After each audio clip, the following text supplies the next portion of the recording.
প্রিয় ছাত্রছাত্রী, আজ আমি তোমাদের জন্য নিয়ে এসেছি সপ্তম শ্রেণীর গণিতের মডেল কোশ্চেন পেপার এবং তার উত্তর।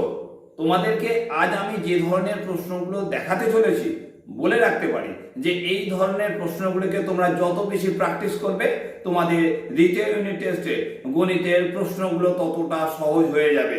তো চলো দেখে নিই সপ্তম শ্রেণীর গণিতের দ্বিতীয় ইউনিট টেস্টের বেশ কিছু গুরুত্বপূর্ণ মডেল কোশ্চেন এবং প্রয়োজনীয় উত্তরগুলো।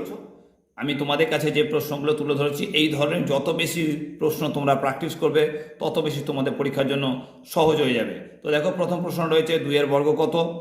a প্লাস বি এর হোল স্কোয়ার সমান a square plus 6a plus 9 হলে b এর মান কত? 3এরটা 2x প্লাস 3y আর 2x মাইনাস 3y এর গুণফল কত? 4এরটা একটি ত্রিভুজের কটি শীর্ষবিন্দু থাকে? তারপর 5এরটা সর্বসমতার শর্ত নয় কোনটি? হ্যাঁ, এবং অবশ্যই করে রাখবে, এখানে তোমরা করে রাখবে সর্বসমতা কাকে বলে এবং সর্বসমতার শর্তগুলি লেখো, এগুলো করে রাখবে। 6 নম্বর প্রশ্ন, দূরত্ব স্থির রেখে গতিবেগ বাড়ালে সময় কি হবে? এই যে প্রশ্নগুলো রয়েছে এর উত্তরগুলো তোমাদেরকে এখনই আমি দেখাচ্ছি। তো তোমরা অবশ্যই দেখতে পাচ্ছ, দেখো একে একে প্রশ্নটা উত্তর আছে 2 এর বর্গ সমান 4, 2 নম্বরটা হচ্ছে বি এর ধনাত্মক মান হবে 3, 3 নম্বরটার যে মানটা আছে সেটা হবে 4x square minus 9y square, 4 নম্বরটা উত্তর হবে 3টি শীর্ষবিন্দু থাকে, 5 নম্বরটা হবে কোণ কোণ কোণ অর্থাৎ অ্যাঙ্গেল অ্যাঙ্গেল অ্যাঙ্গেল, এটা সর্বসমতার সূত্র নয়। তারপর 6 নম্বরটা হচ্ছে সময় অবশ্যই কমবে। এরপর দেখো অবশ্যই দুয়ের দাগগুলো ভালোভাবে লক্ষ্য করো। মান নির্ণয় করতে বলেছে রুট, আবার ভেতরে √9/64 প্লাস আবার √25/64, এটা করতে হবে। 2 নম্বরটা হচ্ছে 121/169 এর বর্গমূলকে কত দিয়ে গুণ করলে গুণফল 1 হবে? তারপর 36কে দুটি বর্গের অন্তরূপে প্রকাশ করো। 4 নম্বর, আলো 1 সেকেন্ডে যায় 1,86,000 মাইল, আবার 1 মাইল সমান 1.6093 কিমি। আলো 1 সেকেন্ডে যত দূর যায় তা কিলোমিটারে প্রকাশ করো। 3 দশমিক পর্যন্ত আসন্ন মান, এর উত্তরটা করতে হবে। চলো উত্তরটা আমরা দেখি। তো তোমরা অবশ্যই দেখে নাও, 2 দাগের 1, 2, 3, 4 প্রত্যেকটা প্রশ্ন উত্তর করা আছে। প্রথম প্রশ্নটা উত্তর অবশ্যই 1 আছে, ভালো করে লক্ষ্য করে নেবে। বুঝতে সমস্যা হলে অবশ্যই তোমরা আমার সঙ্গে যোগাযোগ করতে পারো।